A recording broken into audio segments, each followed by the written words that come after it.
here at the Totem Heritage Center in Ketchikan, and we're looking at a diving whale Chilkat robe made by Dorica Jackson, the wife of Nathan Jackson.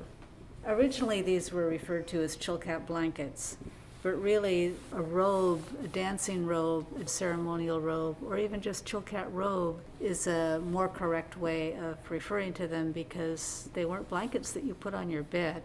This robe would have been enlivened through movement, and here in the museum we're seeing it static. When this would have been used in dance, the fringe would have been moving around. It really moves beautifully. We see a robe that's divided into two parts. We have the fringe at the bottom, and then on the top half we have this very complex design that's divided into three parts.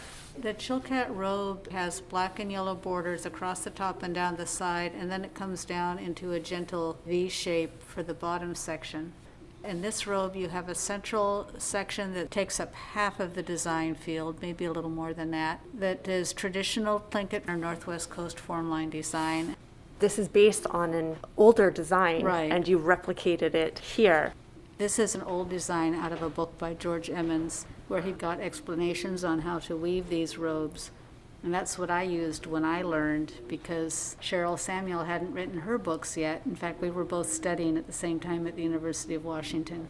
This one depicts a diving whale, and then you have one side panel on each side of that are more abstract figures. It's harder to tell exactly what they're supposed to be. This is a whale that's diving, so the eyes are at the bottom, and then you have a mouth area under that. There's a part between the eyes you could call the blowhole, the face, which would be the body. There's two flippers above each main eye of the whale that have eyes within themselves. There's lots of eyes in these things. The flukes of the whale are upside down ovoids, that oblong, rounded shape. And I'm struck with its perfect symmetry. The man would actually create the design originally. He'd painted on a pattern board just the black form line structure. The black form line structure is your main thing to determine what you're looking at, and that's all he would paint. Traditionally, the colors would go certain places. Inside the ovoids, you would usually have a yellow. In the corners, there's the blue-green color. These were rules that were followed. A lot of the design work in Northwest Coast art is symmetrical. There's also some that's not, but in Chilkat robes, this is called a distributive design. The design fills the whole area, and there's not very much large areas of white. And you have configurative designs where you see the outline of an animal. There's a lot of white background, and things aren't always connected to each other. Part of the robe I did for Nathan's distributive, but then there's two sockeye salmon surrounded by a lot of white. A lot of Chilkat robes are distributive designs. It's easier to have the symmetry. The color occasionally is differentiated ever so subtly. Sometimes you run out of yarn and you have to dye more, which is what happened with this one. I didn't get it quite the same color, but I've seen this in a lot of older robes as well, where there's not black, it's a dark brown. Sometimes I've seen robes where the blue-green color will change dramatically throughout the weaving process. And these are very time-consuming robes to make. My first robe I did as a full-time job, so that one took about a year, which is what's expected. And that's preparation of your materials and the weaving. My second one took about 5 years, and this one took 16 because in the middle of that I got a full-time job.